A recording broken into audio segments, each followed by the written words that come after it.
Hey guys, Austin Maliolo here in the Handstand studio, breaking down how to cycle handstand push-ups faster. So this is going to be a fun one, a little more advanced, right? Because we want to have that predicated strength of good, strict handstand push-ups. But how do we cycle strict handstand push-ups a little faster? And then how do we cycle kipping handstand push-ups? So let's dive into it. From a strict handstand push-up perspective, we want to make sure that we have a few before we dive into cycling quicker, no different than with a barbell. So that's sort of that rite of passage before we enter into this. Now, once we kick upside down, what I want you to focus on is that my elbows are going to break away from the wall, head towards the wall, and it's almost a pull down.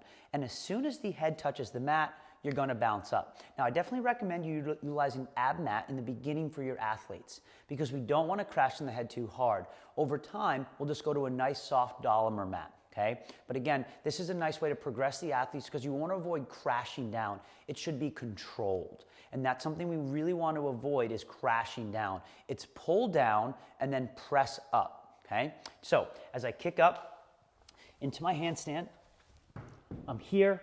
And then from here, again, looking almost straight through. So we're not arched, we're here. I'm going to pull and press. 1, 2, 3. Now, I know that seems relatively simple, but notice how it's little time spent on the ground. You're resting at the top. Think about it like a squat. We don't want to rest in the bottom. Rest at the top if we need to, and that's going to be your best bet, okay? And that's why teaching with that pad can be really helpful because you get a little longer time for that feedback. Then over time, make it lower and lower. So you're going to spend a little less time on how to cycle strict handstand push-ups a little faster. It'll be a little less skill, and it's going to be a little more strength, but also muscle memory there. We want to avoid fighting the way down. The kipping handstand push-up, how do we cycle them quicker? I want you to think push press, okay? So in a push press, it's a dip, drive, and press. The butt goes back subtly, okay? And that's what we're going to look for. Now, I could achieve really the same range of motion from shoulder overhead if I did a thruster, but it would take much longer. Okay? And that's what we want to avoid. But it's a good place to start when you teach the kipping handstand push-up. And then we want to tighten it up. Also, getting closer to the wall so we have less distance to travel. Those are going to be the things that we want to focus on. But in the beginning, start your athlete further away from the wall, bringing the knees down further, and then we'll just close the gap. This is what it looks like. In the beginning, we set up here, and hands probably 6 to 12 inches away from the wall. I kick up. Now, we can do it nice and slow. It doesn't have to be fast.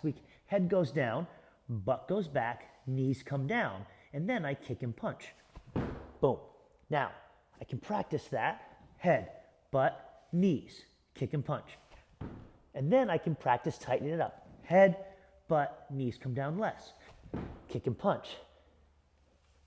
So you notice how I brought my knees down a little less. Now, the next step is to get closer to the wall so my butt only goes back a little bit. Challenge here is going to be balance. The balance is going to be challenging for our athletes because you're a little closer, so you might see them kick off the wall a little more than they might like, but it's a good learning experience. Looks like this. So I get my hands a little closer. Maybe drawing some chalk lines to know a quantifiable distance that you just came closer. We kick up here. Now, butt's back much faster as opposed to knees coming all the way down. It's just subtle knees and then kick and punch. And then we go a little quicker.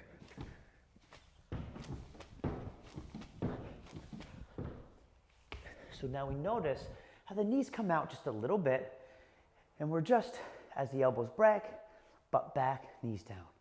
Again, we start to work on the timing. Another thing to think about as a coach is listen to the heels.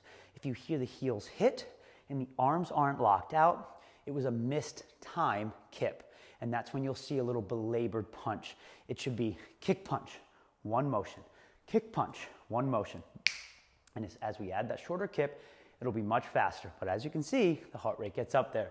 So there's a time and a place for this. It's a beautiful metabolic conditioning piece. But again, utilize the ab mat in the beginning. It's a nice place to practice. There's a little more room for error. Then we want to take that down to the flat floor using a Dolomer mat for the head there. So guys, work hard and have fun with these options.